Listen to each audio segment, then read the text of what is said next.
శ్రోతలందరికీ కూడాను భాగవత కథకి మరొక్కసారి స్వాగతం మన శ్రీ శ్రవణ ఛానల్లో.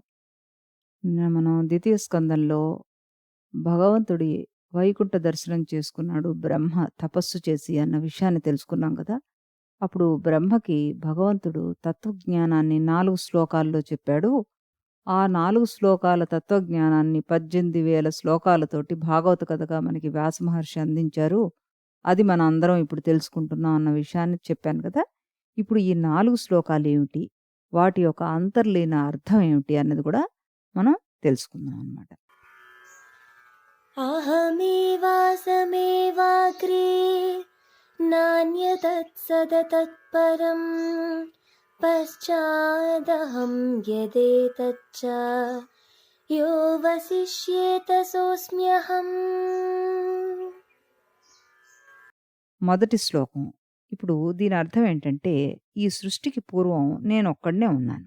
నాకంటే వేరుగా సూక్ష్మ రూపంలో గాని, స్థూల రూపంలో గాని, వాటికి కారణభూతంగా వేరే ఏ వస్తువు గాని, అంటే ప్రకృతి లాంటి వస్తువు గాని వేరుగా ఏవీ లేవు. ఈ సృష్టి అంత్యం అయిన తర్వాత కూడా నేను ఒక్కడిగానే ఉంటాను. ప్రళయకాలంలో కూడా నేను ఒక్కడిగానే మిగిలి ఉంటాను. నాకన్నా పరమమైనది ఏదీ లేదు అన్నారు. ఎవరు? మన విరాట్ రూపుడైన పరమేశ్వరుడు. ఇది పరమాత్మ గురించి మనం తెలుసుకోవాల్సింది. పరమాత్మ చెప్పిన ప్రకారం ఇక్కడ మనకొక సందేహం వస్తుందనమాట. పరమాత్మ ఒక్కడే అయినప్పుడు ప్రళయం తర్వాత ఈ సృష్టి అంతా ఎలా జరిగింది అని. చిన్న ఉదాహరణ, ప్రెసిడెంట్ ఆఫ్ ఇండియా తిరుమలకి వస్తున్నారు అని ప్రకటిస్తారు. అంటే ప్రెసిడెంట్ ఒక్కడు రైల్లో టికెట్ కొనుక్కొని తిరుపతికెళ్ళాడు కదా! ఆయన వెంట అంగరక్షకులు, సిబ్బందులు పదుల సంఖ్యలో ఉంటారు కదా! అలాగే సృష్టికి పూర్వం, సృష్టి తర్వాత, ప్రళయ కాలంలో నేనే ఉంటాను అంటే పరమాత్మ ఒక్కడే అని అర్థం కాదు. ఈ సమస్త సృష్టి అంతా కూడాను ఉంటుంది కానీ చాలా సూక్ష్మ రూపంలో అవ్యక్తంగా ఉంటుంది అని. అంటే కని కనబడకుండా ఉంటుంది అని అర్థం అనమాట. ఫర్ ఎగ్జాంపుల్ ఇంకొకటి, మన ఇంటి ఎదురుగుండా ఖాళీ స్థలం ఉందనుకోండి. అక్కడ ఎండాకాలం అంతా ఎండిపోయి రాళ్ళు, దుమ్ము, ధూళి, మట్టి ఉంటుంది. అదే భూమిలో వానాకాలం వర్షం రాగానే ఆ స్థలం అంతా కూడాను మొక్కలతో నిండిపోతుంది. ఏపుగా పెరిగి ఆ స్థలం మొత్తం ఆక్రమిస్తుంది. ఈ మొక్కల విత్తనాలు మీరు వేయలేదే మరి? మీరు పెంచను కూడా పెంచలేదు కదా! అసలు మీకేం తెలీదు గదా! అంటే ఇవన్నీ కూడాను సూక్ష్మ రూపంలో అక్కడ ఆల్రెడీ ఉన్నాయన్నమాట.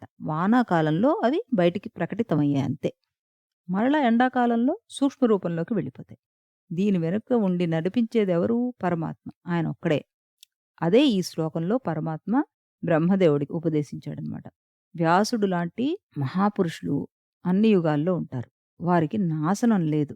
కాకపోతే వారికి పూర్వజన్మ వాళ్ళకి జ్ఞానం ఉంటుంది, మనకుండదు. కాబట్టి పరమాత్మ ఒక్కడే. ఆయన కంటే భిన్నమైనది వేరే లేదు. అది ఈ శ్లోకం యొక్క భావం. ఇక రెండో శ్లోకం. ऋतेर्धं यत्प्रतीयेत न प्रतीयेत चात्मनि तद्विद्यादात्मनो मायां यथा भासो यथा तमः. పరమాత్మ, మాయ ఈ 2 వేరువేరుగా ఉన్నాయి. పరమాత్మను తెలుసుకుంటే మాయ అదృశ్యమైపోతుంది. మాయలో పడితే పరమాత్మ గోచరం కాడు. అంటే కనబడ్డనమాట. మనం మాయలో ఉంటే పరమాత్మను చూడలేం. చీకట్లో ఉంటే ఏమీ కనిపించదు. వెలుగు వస్తే అన్నీ కనిపిస్తాయి. అంటే చీకటి అదృశ్యం అయిపోతుంది. ఈ సృష్టి అంతా పరమాత్మ మాయామోహంలో పడిందనమాట. ఆ మాయలో నుండి బయటికి పడి పరమాత్మను తెలుసుకోవడమే మన కర్తవ్యం. ప్రతి ప్రాణిలో పరమాత్మ ఆత్మగా ఉంటాడు అని చెప్పుకున్నాం కదా మనం. కానీ ఆ వెలుగును మాయ అనే ఆవరణ కప్పేస్తూ ఉంటుందనమాట. అంటే మనం మాయని అజ్ఞానం కింద, అవిద్య కింద కూడా చెప్పుకోవచ్చు. అప్పుడు ఆత్మ జీవాత్మగా మారి ప్రాపంచిక విషయాల్లో పడిపోతూ ఉంటాడు. జనన మరణ చక్రాల్లో పడిపోతుంటాడు. ఎప్పుడైతే జీవాత్మ ఈ ప్రపంచ విషయాలన్నీ వదిలిపెట్టి పరమాత్మ వైపు చూస్తాడో అప్పుడు అతని నుంచి ఈ మాయ అనే చీకటి తొలగిపోయి అక్కడ వెలుగు ప్రవేశిస్తుందన్నమాట. ఆయనే స్వస్వరూపంగా వెలుగుతూ ఉంటాడు. ఈ శ్లోకం గురించి శ్రీధర స్వామి గారు ఇలా చెప్పారు. ఏంటి? వివిధములైన మతాలు అవలంబించేవారు భగవంతుని తత్వం తెలుసుకోలేక రకరకాలుగా వ్యాఖ్యానిస్తారు. శాస్త్రంలో చెప్పబడిన పరాశక్తి ఏ పరమాత్మ యొక్క అచింత్య శక్తి అదే ఇదనమాట. ఈ అచింత్య శక్తి 3 విధాలుగా ప్రకటితమవుతుంది. అవి అంతర్గత శక్తి, బహిరంగ శక్తి, తటస్థ శక్తి. వీటిని స్వరూప, మాయాశక్తి, జీవశక్తి అని కూడా అంటాం. స్వరూప శక్తి భగవంతునికి సంబంధించింది. బహిరంగ శక్తి మాయ అని అంటారు. ఇది సంసారానికి, బంధాలకి కారణమైన శక్తి అన్నమాట. ఆ మాయలో భగవంతు తత్వం ఏమీ కనబడదు.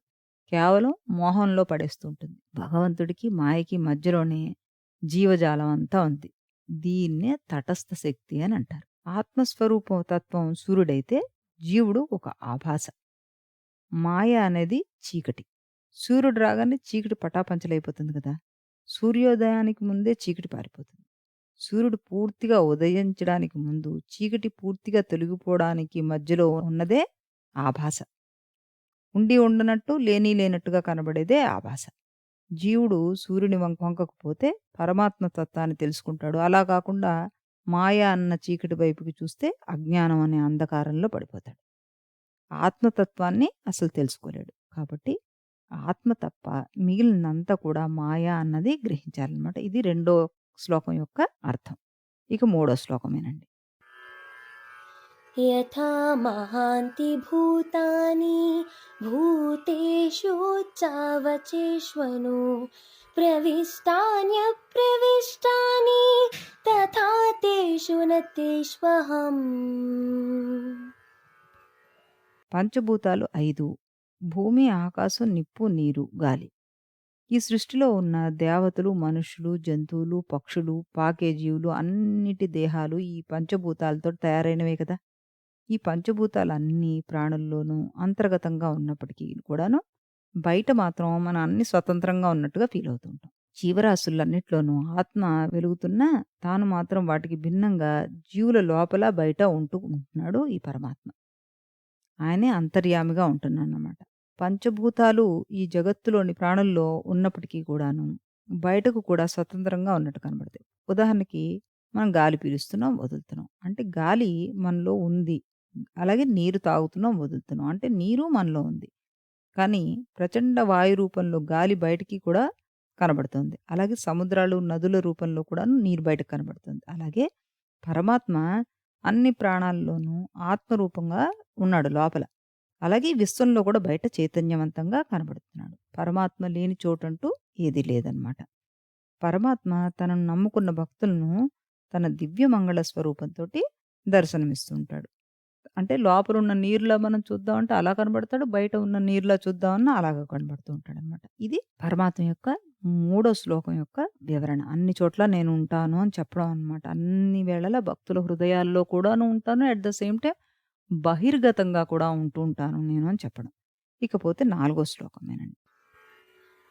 एतावदेव जिज्ञास्यं तत्त्वजिज्ञासुनात्मनः अन्वयव्यतिरेकाभ्यां यत् स्यात् सर्वत्र सर्वदा। ఈ శ్లోకం యొక్క అర్థం ఆత్మను తెలుసుకోవడానికి 2 రకాలుగా ఉంటాయి అని చెప్పడం అనమాట. ఇది కాదు, అది కాదు అని అంటూ ఆత్మ కంటే భిన్నమైన దాన్ని తీసేస్తూ సత్యమైన ఆత్మస్వరూపం తెలుసుకోవడం ఒకటైతే, ఇక రెండవది అదే బ్రహ్మం, దానికంటే పరమమైనది, పరమాత్మ సర్వత్రా వ్యాపించి ఉన్నాడు, పరమాత్మ కన్నా వేరే వస్తువు ఈ సృష్టిలో లేదు అని దృఢమైన భక్తి విశ్వాసం కలిగి ఉండాలన్నమాట. మొదటిది అనుమానంతో మొదలవుతుంది. అంతే కదా! మొదటిది మనం ఏం చెప్పుకున్నాం? ఆత్మ కంటే భిన్నమైనది ఏది లేదు అని అనుకుంటున్నాం అన్నది. రెండవది భక్తి విశ్వాసాలతోటి కూడింది. అంటే మనం నమ్మడం మొదలుపెడితే అది పెద్ద వృక్షమై కూర్చునేలాంటిదనమాట. అయితే దీనికి శ్రీధర స్వామి గారు ఒక పెద్ద వ్యాఖ్య రాశారు. అదేంటో మనం విందాం. ఆత్మజ్ఞాస కలిగిన వ్యక్తులు అంటే ఉత్సాహం కలిగిన వ్యక్తులు భగవత్స్వరూప తత్వాన్ని అనువృత్తి, వ్యవృత్తి క్రమం లేదా విధి నిషేధం ద్వారా ఆ విషయాన్ని విచారపూర్వకంగా సర్వత్రా సర్వదా వ్యాపించే తత్వం ఉన్నదా అన్న విషయాన్ని గురించి పరిపరి ప్రశ్నలు వేస్తుంటారు. ఈ శ్లోకం సామవేదంలోదనమాట. ఏంటి? ఓం ఆజ్ఞ ఆయహి వీతయే అను మంత్రసారం ఇది. ఇది అభిధేయాన్ని తెలిపే శ్లోకం అనమాట. తన యొక్క అసక్తతను తెలుసుకొని భగవంతుడిని ఉపదేశం పాటించవలసిన ఉద్దేశంతోటి బ్రహ్మ వ్యక్తం చేయగా భగవంతుడు రహస్యమైన భగవత్ప్రాప్తి సాధన గురించి చెప్పాడు. భగవంతుడి ఎడల భక్తి కలిగి ఉండడం పరమ పురుషార్థం అని శాస్త్రాలు ఘోషిస్తున్నాయి. భగవంతుడిని తెలుసుకోవడానికి శాస్త్రాల్లో కర్మ, జ్ఞానం, భక్తి అనే 3 సాధనాలు చెప్పారు. కానీ కర్మలు చేయడం, జ్ఞానం సముపార్జించడం భగవతత్వం తెలీదు. కేవలం భక్తి ద్వారానే భగవంతుడిని తెలుసుకోగలం. నేను నా ధర్మాన్ని మాత్రం ఆచరిస్తాను, భగవంతుడిని సేవించను అంటే ప్రయోజనం లేదు. ధాన్యం దంచితే బియ్యం వస్తాయి. కానీ కేవలం ఊక దంచితే బియ్యం రాదు. సరికదా! శ్రమ మిగిలిపోతుంది మనకి. అంతే, సింపుల్ భాషలో చెప్పాలంటే. భగవంతుడి మీద భక్తి లేకుండా కర్మలు చేయడం, శాస్త్రాలు చదవడం, జ్ఞానం సంపాదించడం వల్ల శ్రమ తప్ప వేరే ఏమీ మిగలదు. పూర్వకాలంలో యోగులు కూడా తాము చేసే ప్రతి కర్మను భగవంతుడిని అర్పించారు. భగవంతుని కథలు విని భగవంతుడి మీద భక్తిని పెంపొందించుకుని ఉత్తమ గతులను పొందారు. వ్యతిరేక భావం అనగా విరాట్ పురుషునికి ముఖము, బాహువులు, తొడలు, పాదాలు, వీటి నుండి ఉద్భవించిన బ్రాహ్మణ, క్షత్రియ, వైశ్య, శూద్రులు, వీరిలో వెలిగే ఆత్మ పరమాత్మ స్వరూపం అని తెలియకుండా అజ్ఞానంలో ఉంటారో వాళ్ళు పతితులైపోతారు. తపస్సు, దానం, కీర్తి, మనోనిగ్రహం కలిగిన వారు కూడా తాము చేసిన కర్మలను పరమాత్మకు అర్పించారో వారే శ్రేయస్సును పొందగలరు. భగవంతుని మీద భక్తి ఏ కొందరికో పరిమితం కాదు. అందరికీ ఆ భక్తి ఉంటుందన్నమాట. కర్మలు చేయడానికి, యజ్ఞయాగాదులు చేయడానికి, జ్ఞానం సముపార్జించడానికి దేశకాల ప్రాత నియమాలు అన్న డిసిప్లిన్ పాటించాలి. వాటిని అందరూ అన్ని కాలాల్లో, అన్ని ప్రాంతాల్లో పాటించడానికి, ఆచరించడానికి వీలు కాదు అని అనుకున్న కర్మ మార్గాన్ని సన్యాసను పొందే వరకు, సాంఖ్య యోగాన్ని, ఆత్మజ్ఞానాన్ని పొందే వరకు, జ్ఞాన సాధనను ముక్తి పొందేంత వరకు పాటిస్తారు. భక్తి యోగం అలా కాదు. అన్ని కాలాలందు ఆచరించదగ్గదది. భక్తి యోగానికి అంతం అనేది లేదనమాట. తల్లి గర్భంలో ఉండగానే ప్రహ్లాదుడు, బాల్యంలోనే ఉండగానే ధ్రువుడు, యవ్వన దశలో అంబరీషుడు, వార్ధాక్యంలో యయాతి, అవసాన దశలో అజామిళుడు భగవంతుణ్ణి ఆరాధించి స్మరించి ముక్తి పొందారని మనకి పురాణ శాస్త్రాలు చెప్తూ ఉంటాయి. కాబట్టి సర్వే సర్వత్రా భక్తి మార్గం సులభ సాధ్యం అని స్పష్టమైపోయింది మనకి. భక్తి భావంతో ఎవరైనా పరమాత్మకు పుష్పమో, ఫలమో, నీరు అర్పించినా కూడాను భగవంతుడు కటాక్షిస్తాడు. ఈ శ్లోకంలో పరమాత్మ తానే ఆరాధ్యుడినని, భక్తి చేతనే తనను ఆరాధించవలని రూఢిగా చెప్పేశాడనమాట.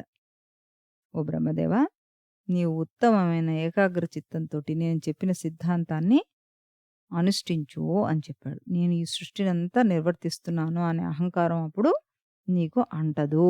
నువ్వు నిర్మలమైన మనస్సుతోటి ఉంటావు అంటూ ఈ చతుశ్లోకి భాగవతాన్ని ముగించాడు పరమాత్మ. ఈ శ్లోకం చతుశ్లోకి భాగవతానికి ఫలశ్రుతిగా చెప్పబడిందనమాట. ఇప్పుడు పైన చదివింది. ఆహారంలో భక్తి ప్రవేశిస్తే అది ప్రసాదం అవుతుంది. ఆకలికి భక్తి తోడవుతే అది ఉపవాసం అవుతుంది. నీటిలో భక్తి ప్రవేశిస్తే తీర్థం అవుతుందది. యాత్రకి భక్తి తోడైతే అది తీర్థయాత్ర అవుతుంది. సంగీతానికి భక్తి కలిస్తే అది కీర్తనం అవుతుంది. గృహంలో భక్తి ప్రవేశిస్తే ఆ గృహం దేవాలయం అవుతుంది. సహాయంలో భక్తి ప్రవేశిస్తే అది సేవ అవుతుంది. పనిలో భక్తి ఉంటే పుణ్యకర్మ అయిపోతుంది. భక్తి ప్రవేశిస్తే మనిషి మనిషి అవుతాడు. మానవ జీవితంలో అహంకారం మానవుడికి పతనానికే నాందనమాట. అందుకనే బ్రహ్మ మొట్టమొదట పరమాత్మకే నమస్కరించి నీ ఆజ్ఞ ప్రకారమే నేను సృష్టి చేస్తాను, కానీ నేను సృష్టి చేస్తున్నాను అనే అహంకారం నాలో కలగనీయకు అంటూ కూడా ప్రార్థించాడు. అంటే మనం ఏం చేస్తున్నా నీకోసమే చేస్తున్నాం భగవంతుడా అనే భావంతో చేస్తే, మనం పక్కవాడి కోసం చేస్తున్నాం కాబట్టి మనం దాన్ని నిర్మలమైన మనసుతో చేస్తాం, చక్కగా చేస్తాం అన్నమాట, శ్రద్ధగా. అది దానికి సమాధానంగా పరమాత్మ ఈ శ్లోకంలో అదే ప్రకారంగా ఆశీర్వదించాడు. కాబట్టి ఈ చతుశ్లోకి భాగవతం పరమాత్మ వలన చెప్పబడింది. ఇది సమస్త వేదాలకి సారం, ప్రతినిత్యం పాటించదగ్గది.